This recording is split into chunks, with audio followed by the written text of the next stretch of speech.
the volume. Turn up the volume. You've arrived at the destination for all things Kentucky. This is the Bleed Blue Network Podcast.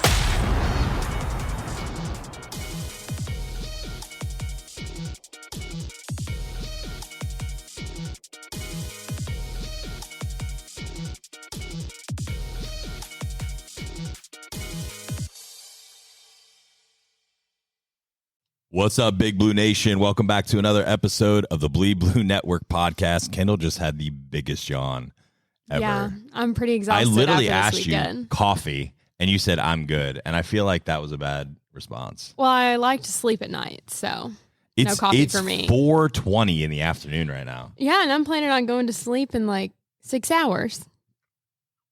That's a little aggressive. Do you understand that? Maybe 7. I mean, what? I personally won't be doing that. But why are we worried about coffee 6 hours before bed? I just feel like that's not in my best interest. I just don't like coffee. I mean, well, see, there's another problem there. Yeah, that is a problem. Now I have conflicting problems on my right and my left here now. Like the first one is I don't want coffee because I want to go to sleep, but you're not going to sleep for 7 hours. And the other one is just a communist. That's an interesting conclusion to come to, but I guess. Listen, we'll break that habit of yours. Yeah, exactly. We're gonna have to get them addicted to something. Exactly. We'll put a lot of creamer in there or something. I mean, you can try, but I'd rather just drink a water or something. I feel like we're gonna get you out of that at some point. Maybe not now, but we'll figure that game out. Anyway, if you listen to the show, you know we go on sideways tangents all the time to start shows, and it's totally fine. It is what it is. But we're back. Last week was definitely a struggle with everybody's schedule, and I don't think anybody wanted to do a podcast last week. I don't think we wanted to talk about Kentucky football. I don't think we wanted to talk about Kentucky. And then game day happened, and I feel like that was one of the. It was such a magical day until the end. Yeah. I mean, you wake up on Saturday and I was feeling ready. I was finally ready to talk about it and just excited to kind of get back into the game day swing of things. And then I ended the night and wasn't feeling the same way. After the South Carolina game, I know I personally was just kind of done, and I was not excited to be, going to the Georgia game. And then you wake up on Saturday and you start watching game day and you start looking at the schedule and you're like, man, what if we beat them? Like, what if we beat them? But what if? And then it almost happened, and it was heartbreaking at the end. But just the whole day and seeing that the fans came out and still supported after what happened 2 weeks ago was encouraging, and to see how the players responded afterwards was also, a good sign to see going forward. Yeah, I mean, and I tweeted this out multiple times. I was so damn proud of that fan base. That stadium. And I don't know what it was, what all happened, but the BBN woke up on Saturday and just kind of hit the F it button and chose violence. Yeah, for sure. That was one of the most hostile. I felt it so much, and Kyndall saw me the whole game. I was pacing at the top row like a freaking caged lion. I was like snarling, I think, at a couple times. I didn't even care. Like, it didn't matter. I don't drink during games. I was pounding beers. I wasn't even smashed. I was just trying to keep that like little buzz, right? And when you get that, you kind of feel like that extra just jolt of just fuck it in your system. You feel like you could go down there and make some of the plays too. Oh yeah. I guarantee you I would have made one TFL. I would have broken limbs, but it would have been unless I hit like their like right guard or left tackle, whatever that guy was, because that guy's a problem. that guy's hurting people. Problem. But I mean, it was so crazy. And then you get in, and Kentucky honestly dominates the game from start to finish. I'm trying to pull up the stats because it's actually insane when you look at it. But I think it was the defensive effort you thought you were going to see all year. You wonder if South Carolina was a little bit of a fluke. The problem is now you've lost 2 in a row. If you would have lost to beat South Carolina and had this performance, I think optimism's through the roof for the rest of the year. I think we're going in going, hey, this team legit. Now your margin for error is so much less. But if you look at If you kind of look at the team stats, Kentucky goes for 23 first downs. Georgia goes for 12. Kentucky outgains Georgia 284 to 262. They held Georgia to 63 yards in the first half. Exactly. Mind blowing. Georgia completes 14 to 24 or 15 of 24. Kentucky completes 14 of 28.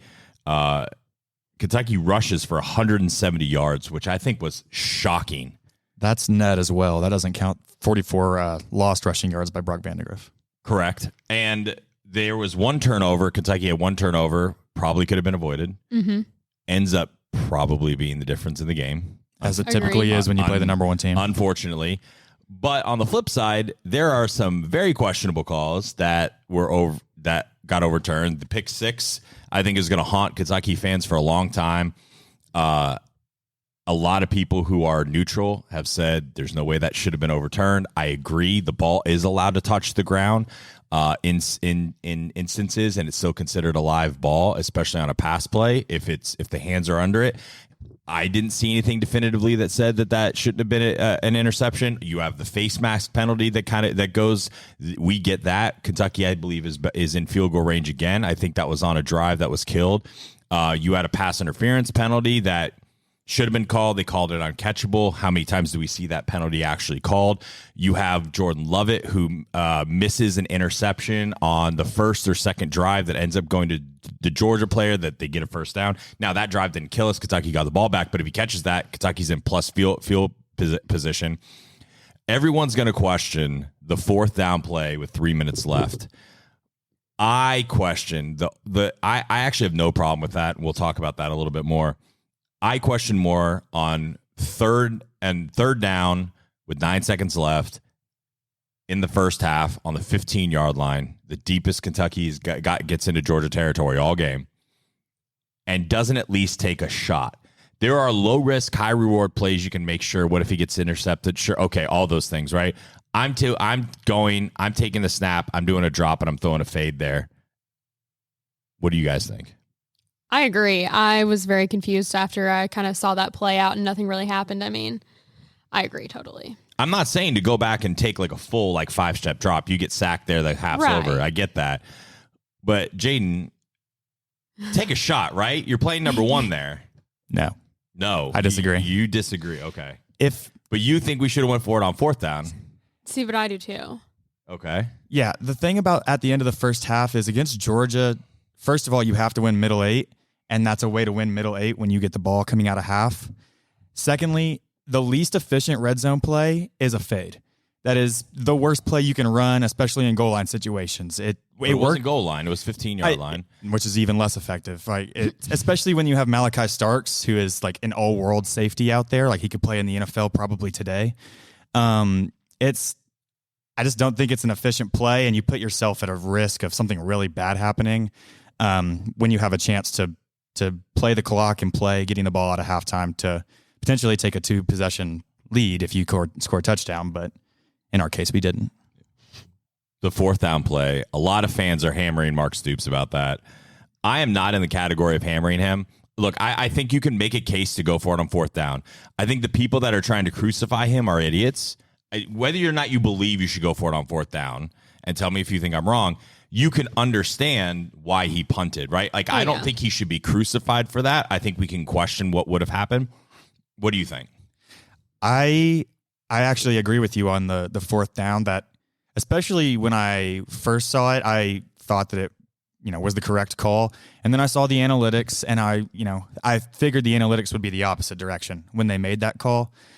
But then I had someone explain that with the punt, if you get the ball back, you have to go in drop back situations anyway. The same situation we would have been in on fourth down, which without timeouts and with the clock actually against you at that point. So I don't think they ended up in as good of a position as they thought they would have if they got the ball back in time, but I can still understand why they would have punted it. I think the other thing too, what you hope for in that situation, maybe you pin him inside the 3, inside of the 2. You got now a safety comes into play, right? I think there was odds there. I agree with you there. The other part about what I'm questioning is why did we not run the damn ball? Run the ball on first down, run the ball on if it's 4th and 2 there, I think they're running out the kicker and Stoops trying said- to kick that because 65 and 60 is two different things. And we know we got a guy that can hit from 60. And Stoops said if it was any closer, he'd have gone for it. And it's tough to ridicule the calls when they worked and you just whiffed on blocks because there were dudes wide open. Wide open. It was a touchdown on the third down play. I believe. I don't know if it was. I don't know if it was a touchdown, but I think it would have been at least. We'd have been in heavy field goal range. We would have thought it was a touchdown if George as soon is as he starting caught to use it, timeouts in that situation, Right. and then if you get one more first down, and you're in field goal range. Like yeah. It's hard to ridicule the. I sound like Shannon Dawson. It's hard to ridicule the play when it worked, but you just didn't get the right result. But I still think that philosophically they probably should have ran. I think they should have ran on At first least and second once. down. I mean, we were moving the ball on first and second down. We were averaging 3 or 4 yards a carry. If you get 6-7 yards and it's third down there, I mean, you're in a whole different animal. But plus, the defense has to play different because of how you're playing. One thing I kind of want to go back to is the punt where you say they should be pinned inside the 15-10.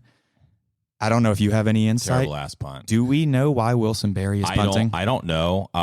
It is something that I do think we need to ask. I have not been to a presser the last couple of weeks. I just haven't had time. But it is something I think we need to ask. I know early, like when it first happened, when he announced he was going to be the starter, he said he was more consistent. But like Max Duffy was talking today, and I don't know. I trust him when it comes to punting. He said this guy that they have, the Laros kid, is legit. He is and legit. He's like really, really good. He called him one of the best punters in America at the beginning of the season. Like it's not like this kid is. He can't be terrible. Like he has. Is he hurt or something? I wish that there was an explanation he's doing as kickoffs to and why. he's kicking it through the back of the end zone. We've seen him punt. It looked way different. And he played against Georgia last year, and he kicked balls that were 50, 60-yard punts against Georgia. They stayed in the game at the beginning because he flipped the field the way that we couldn't do it this past Saturday. I think everybody's clueless on that one.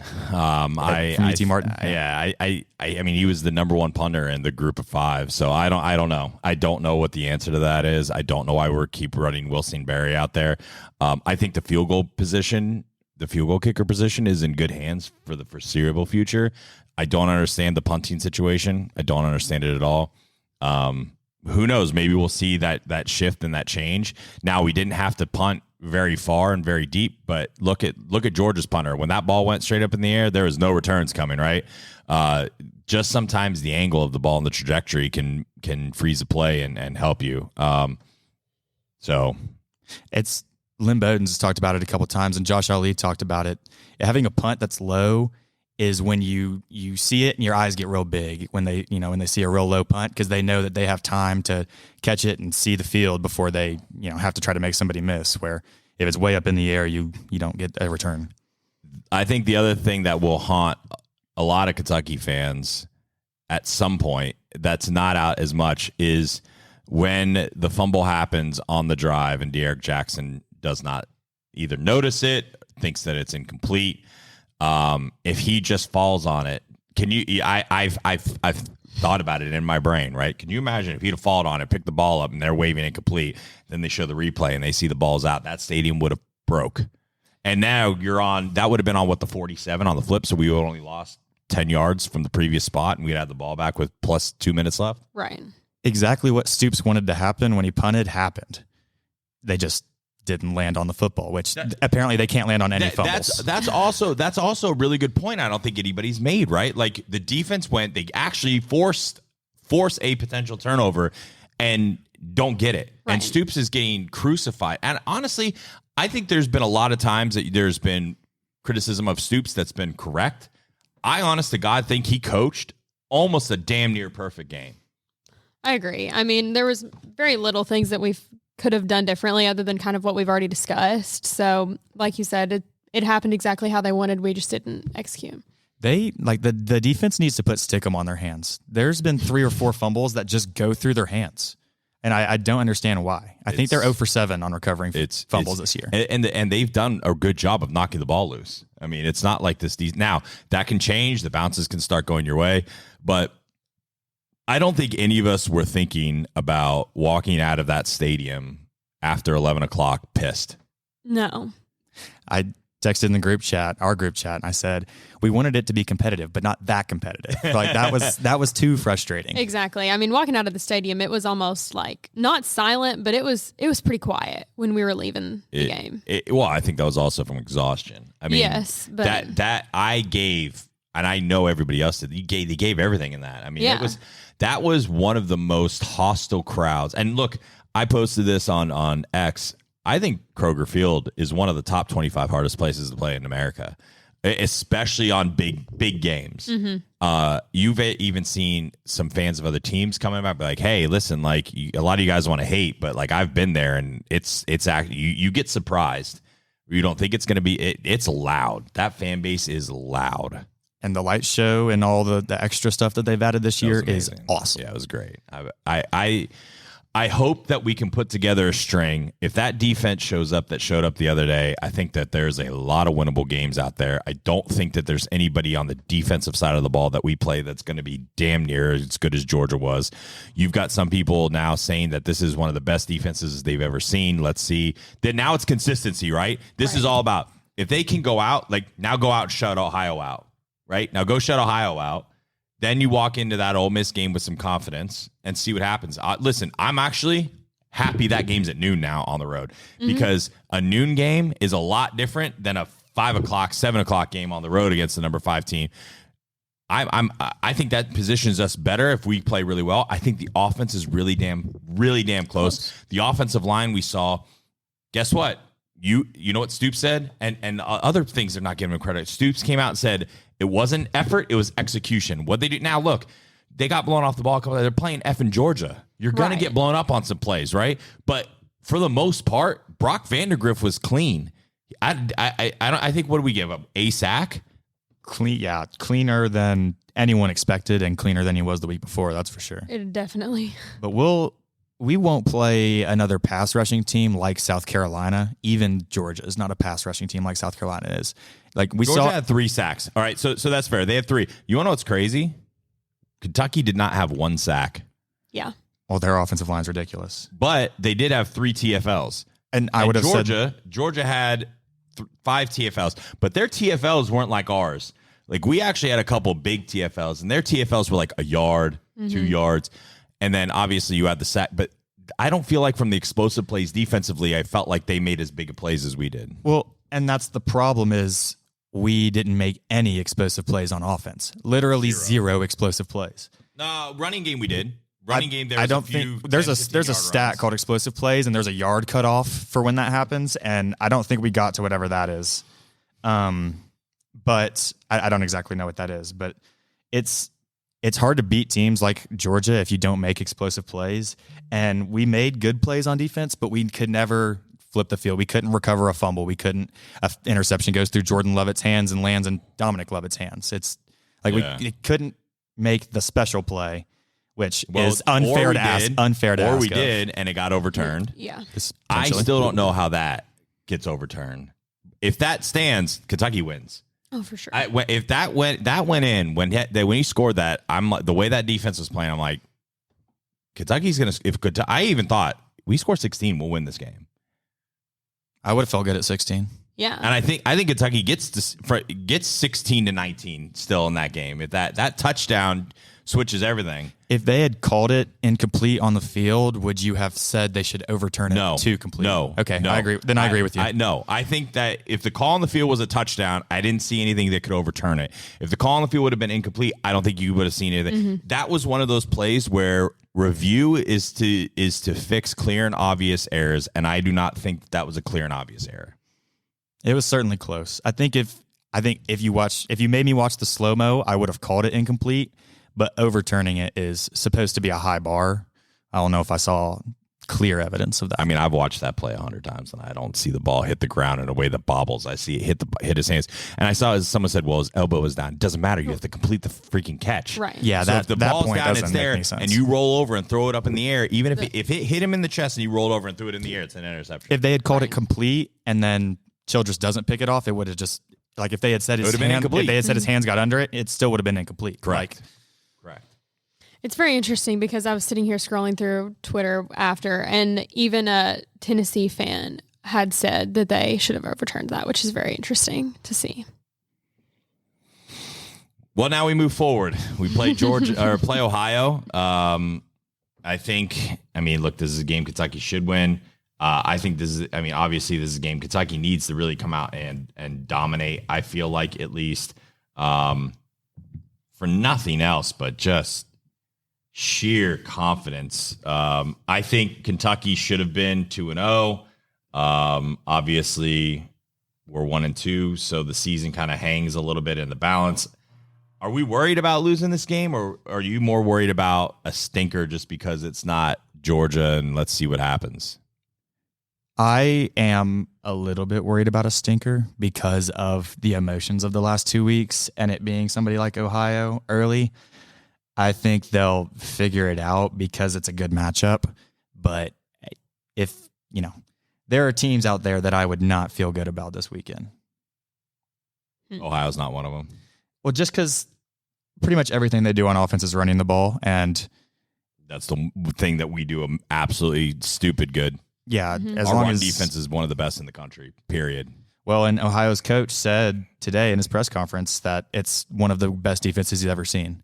He compared it to the 2008 Ohio State defense, and I don't know if it's that good, but it says a lot that teams. If it's close to that good, this team can go on a run and win. If it's 80% of that, it's a really good defense. And we can still win 9 to 10 games if that's the case.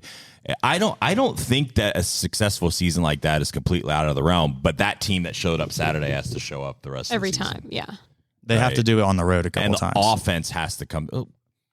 Kentucky legit only has 2. Here's the thing: if Kentucky somehow can beat Ole Miss, which I'm not saying they're going to, but if they somehow could. I think at Florida's. I think a lot of Kentucky fans are in Gainesville.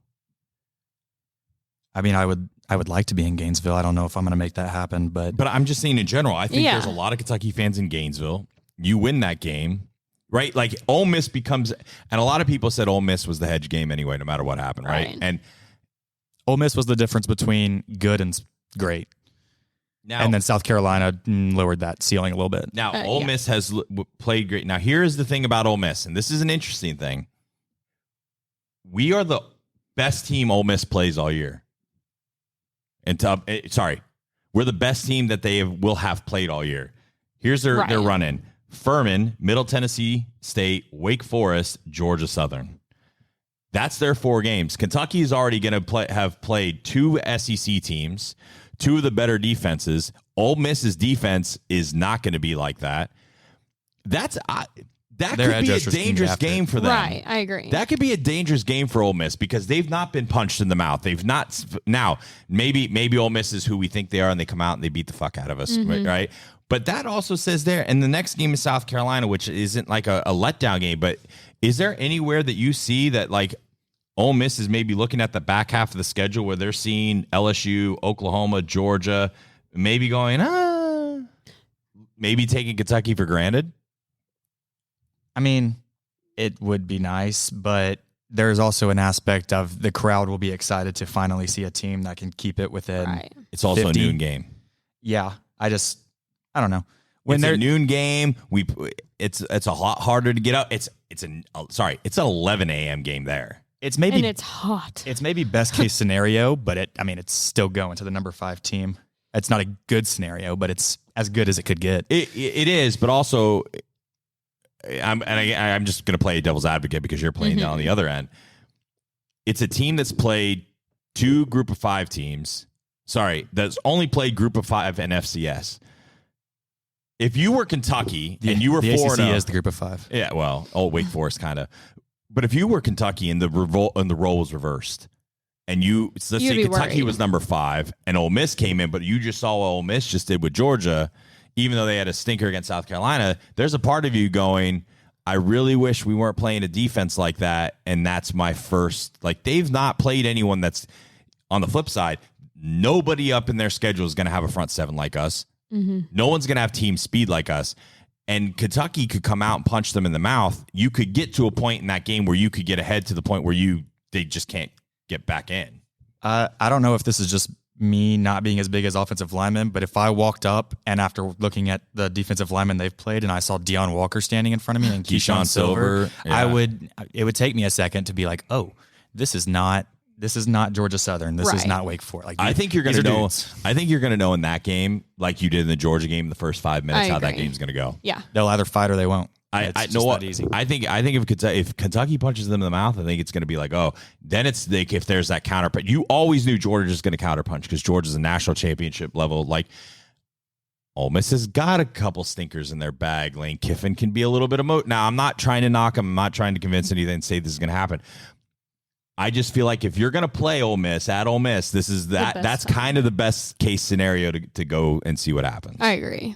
But it doesn't matter if you lose to a team like Ohio. No, exactly. I mean, we'll talk about that on the pregame show and kind of give our predictions, but Kentucky's a 20-point favorite still. What I want to see here in this game is the offense. I want to see the offense put up 35 plus. You want to see consistent drives. You need that confidence to go into Ole Miss. Ole Miss does not have the corners that some of the other teams in the SEC have. Now, up front, they are big. But you also ran the ball probably against the best front seven in the entire SEC. Now, on the flip side, Kentucky's gotten a lot of credit in saying that they probably have the second best front seven in the SEC. If they have that and that offense can click a little bit more, I think if Kentucky could score 24 plus, they could beat Ole Miss. Yeah, Kentucky is really good stopping the run and also running the ball, and they won't face a team who can run the ball or stop the run like Georgia for the rest of the season. And they hypothetically, on paper, they won't face Texas will be the closest. Yeah, and they're even more of a pass rushing team like a South Carolina, where they can get after you on the edges with some rushers. But if we can keep improving running the ball and Chip's back, that's what I'm saying. And the thing that we're starting to see is the guys that you're starting to see the guys below them are dudes that we thought that they would be. Yeah, the young guys looked really good. Wilcox looked really well. Wilcox looked good, and Patterson in the weeks before, in the weeks before has looked good. Yeah, and he was supposed to be good. Imagine and if you get Chip back, and Chip's what everyone thinks he is. I mean, the offense has potential, and I'm gonna be honest with you, it's Stoops' MO, and if I think everyone doesn't give a shit, win ugly. I think everyone's kind of like, listen, I don't want to see 50 points a game, but just go win. Right. It doesn't matter if it's ugly. If Kentucky can somehow get to 8 or 9 wins this year, I think 8 was the floor. I think now with it where we're at, 8 would be a hell of a season. Yeah. If they can get to 8 while losing to South Carolina, then that would be a successful season, in my opinion. Because it means that they would have had to have beat Texas, Tennessee. They went on the road and beat a top 10 team in America. Yeah, I don't know if Tennessee's a top 10 team in America. I'm still not sold on that shit yet. We'll find out a lot more. We're going to find a lot more about them this week when they go to Oklahoma. Yes. And the Tennessee fans talking a lot of shit about Oklahoma Stadium, which is not very smart for them. I mean, Oklahoma's not an easy place to play by any means. But anyway, I'm still mad. I'm just still mad of what could have been. It would have been fun. It would have been a lot of fun. State Street would have been a lot of fun. But, we don't do moral victories, but, well, I kind of do a little bit. It's nice to say you don't do moral victories until you play Georgia to 1 point, and then you start to feel good. I think one of the things that people don't understand, especially about Stoops, and they want to talk about it, Kentucky wasn't playing teams like this. We're playing legit SEC slugfest games. We can talk about the fact that there's inconsistent. Sure, there are. But what if the next guy can't get this to happen? And I know everyone wants to clamor for Summerall. He just went out and played 2 games against teams that they could have beaten. They lost. Someone goes, well, I don't know if we could ever go play Oklahoma to that point. We would beat Oklahoma playing like we did Saturday. We beat a lot of teams in the nation. You play like you do Saturday, yeah. You're going to beat a lot of teams in the nation. A lot of those teams. I'm not sold on Summerall. I think if we can pay $9 million a year, I think you go find a coach that's proven, that can recruit. Summerall, maybe Saban wants to come out of retirement. You never know. I mean, that would be fun. Summerall, he can recruit. It's just a matter of if he can get He's not an X's and O's guy. If he can get the financial support that Mark and Vince have, because they have built as good as they can get over there, and we'll see it.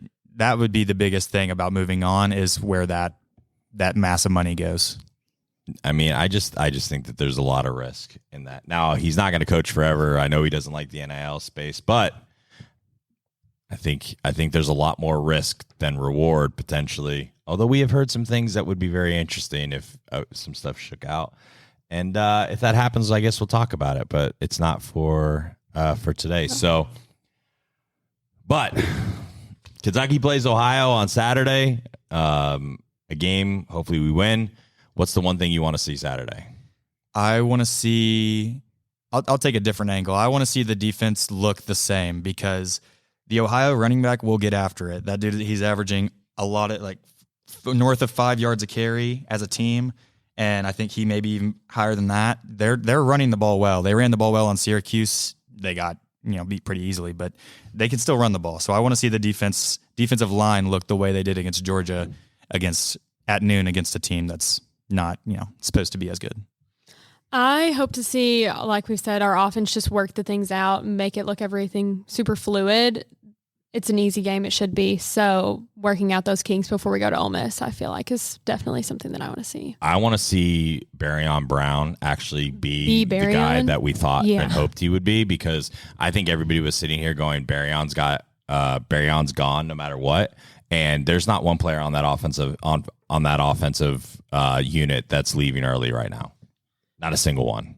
If he leaves and transfer, and we'll talk about that another time. If he leaves for other reasons, like to transfer, then he does. But I don't see. I've not seen enough from him. I've not seen enough from Dane. I've actually seen more from Dane. Now, maybe Barryon's it doesn't matter. If you're wide receiver one in college, you got to get open. I want to see Barryon Brown have a game and actually start to act like Barryon Brown.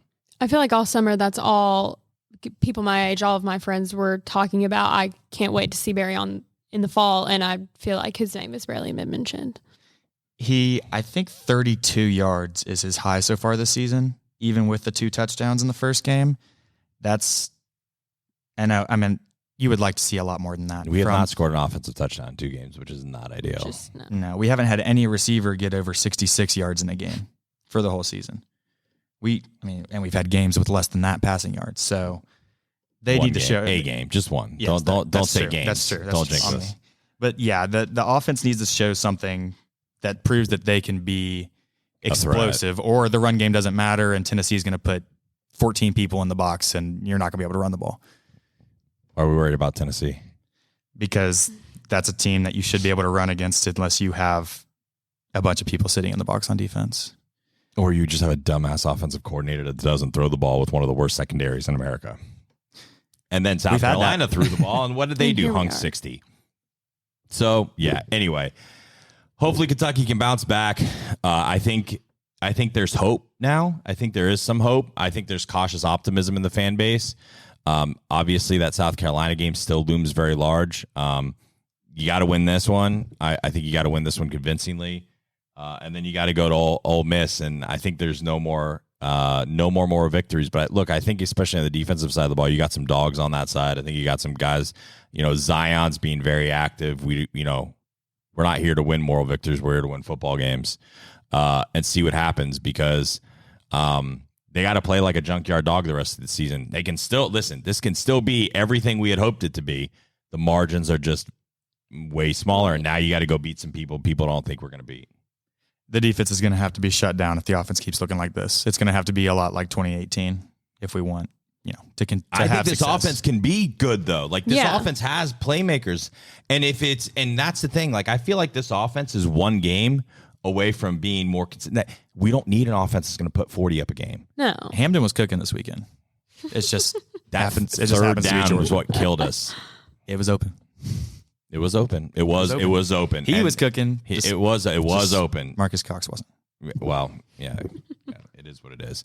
Thanks everyone for listening. Hopefully next week we are talking about a win and looking forward to a competitive game at Ole Miss. I think we're all excited for the rest of the season still, but a lot can happen and a lot of swings. So hopefully Kentucky responds and we're able to keep pushing the season forward. Thanks everyone for listening. Go Big Blue. Thanks for joining us on another episode of the Bleed Blue Network podcast. We hope you enjoyed diving deep into the world of Kentucky sports with us. Don't forget to stay connected by following us on Twitter at BleedBNation. Your feedback means the world to us. So take a moment to leave a review. Not only does it help us improve, but it also helps others discover the show. Until next time, keep cheering, keep listening, and keep bleeding blue.